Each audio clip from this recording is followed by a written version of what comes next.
Good morning students. Class 10th में क्षितिज काव्य खंड में आज हम कन्यादान, ऋतुराज द्वारा रचित कन्यादान शीर्षक का आज हम व्याख्यात्मक अध्ययन करेंगे। कन्यादान का अर्थ है कन्या का दान। यदि हमारी हिंदू विवाह में एक कन्यादान किया जाता है, माता पिता अपनी लड़की का दान करते हैं, तो ये विवाह तब संपन्न माना जाता है जब माता पिता अपनी लड़की का कन्यादान कर देते हैं, तब लड़की वर पक्ष की हो जाती है। तो वैसे तो कन्या का दान, यदि हम कन्या का दान कर देते हैं तो दान की भी वस्तु फिर वापस अपनी नहीं रह जाती। इसी प्रकार लड़की का भी अपने माता पिता से कन्यादान के बाद कोई इतना रिश्ता नहीं रह जाता।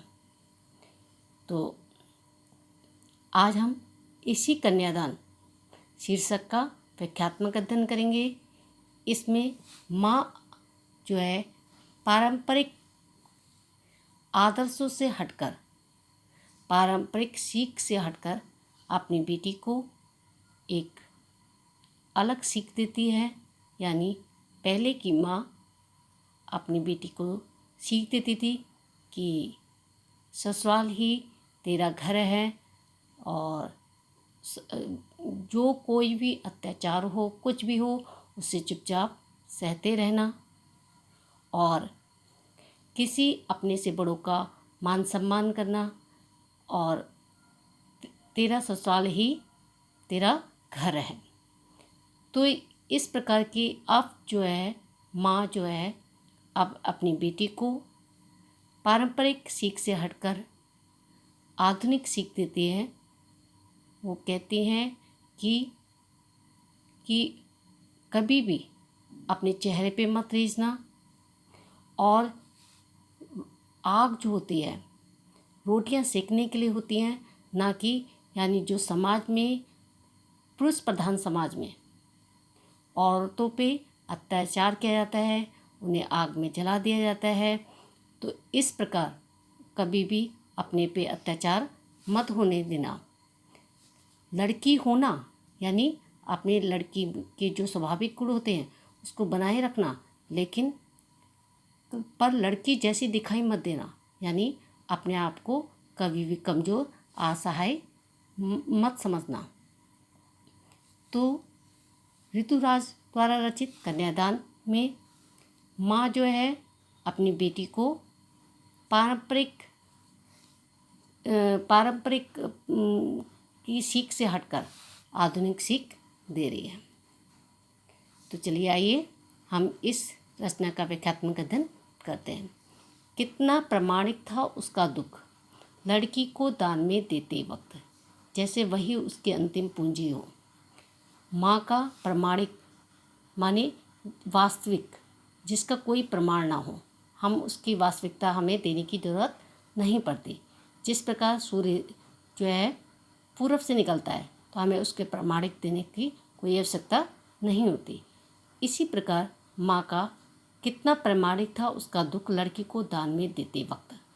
इसी प्रकार माँ का भी दुख जो है लड़की को विवाह के समय दान में देते वक्त यानी कन्यादान करते समय उसका कितना प्रामाणिक दुख था कि जैसे वही उसकी अंतिम पूंजी हो, कि लड़की जो है उसकी अंतिम पूंजी यानी जो उसके सुख दुख में काम आती है और उसके हर छोटे बड़े कार्य में सहायता करती है। जिस प्रकार व्यक्ति की अंतिम पूंजी चली जाती है तो वो अपने को असहाय समझता है, उसी प्रकार माँ भी का कितना प्रामाणिक, कितना वास्तविक दुख था लड़की को कन्यादान यानी दान में देते वक्त। लड़की अभी सयानी नहीं थी, अभी इतनी भोली सरल थी। यानी लड़की अभी सयानी नहीं थी, लड़की शरीर से तो क्या थी, परिपक्व थी, मगर लेकिन उसको समाज में होने वाले अत्याचारों की कोई भी किसी बात का आभास नहीं था कि समाज में किस प्रकार के अत्याचार होते हैं, समाज में किस किस प्रकार के लोग हैं। अभी इतनी भोली सरल थी, अभी उसे किसी प्रकार का आभास नहीं था और वो बहुत ही भोली थी कि उसे सुख का आभास तो होता था। यानी उसने अपने माँ के घर में जो भी देखा वो सब उन्हें सुख का आभास तो था, लेकिन दुख वासना नहीं आता था। लेकिन उसे दुख का कोई आभास नहीं था कि समाज में कई प्रकार के क्या है अत्याचार भी होते हैं। पाठिका थी वह धुंधले प्रकाश की, यानी हमें जिस प्रकार धुंधले प्रकाश में हमें कुछ दिखाई नहीं देता, उसी प्रकार वह भी अधूरे ज्ञान, उसे भी समाज का अधूरा ज्ञान था, कुछ तुकों और कुछ लयबद्ध पंक्तियों की। यानी उसके जीवन में कोई उतार चढ़ाव नहीं आए थे। उन्हें जो कुछ भी देखा था वह सब कुछ अच्छा ही अच्छा देखा था। तो माँ ने कहा, पानी में झाँक कर अपने चेहरे पे मत रीझना। अब माँ इस पद्यांश में अपनी लड़की को सीख दे रही है कि जब भी लड़की ससुराल जाती है या तो माँ उसको सीख देती है कि बेटा अच्छे ढंग से रहना, अपने ससुराल वालों का कहना मानना, अपने से बड़ों का आदर करना, इस प्रकार की सीख देती है।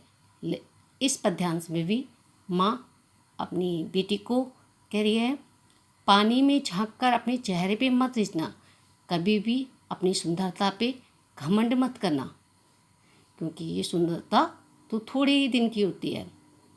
आग रोटियां सेकने के लिए हैं, जलने के लिए नहीं।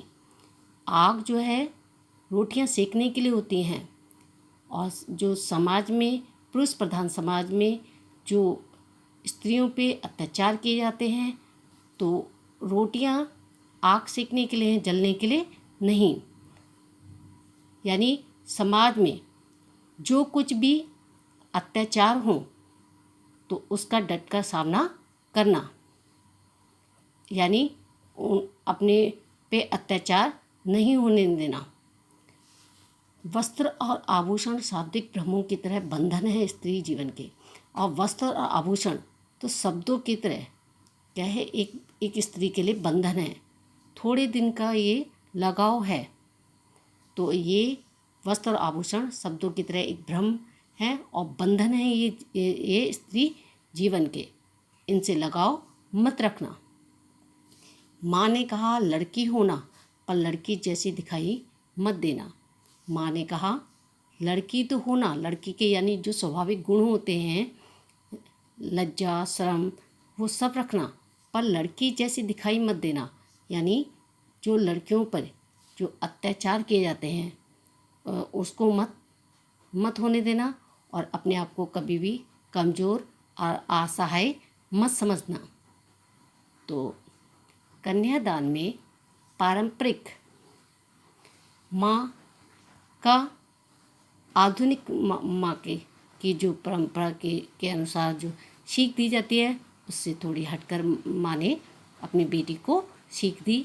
क्या कहा, लड़की होना पर लड़की जैसी दिखाई मत देना। Thank you.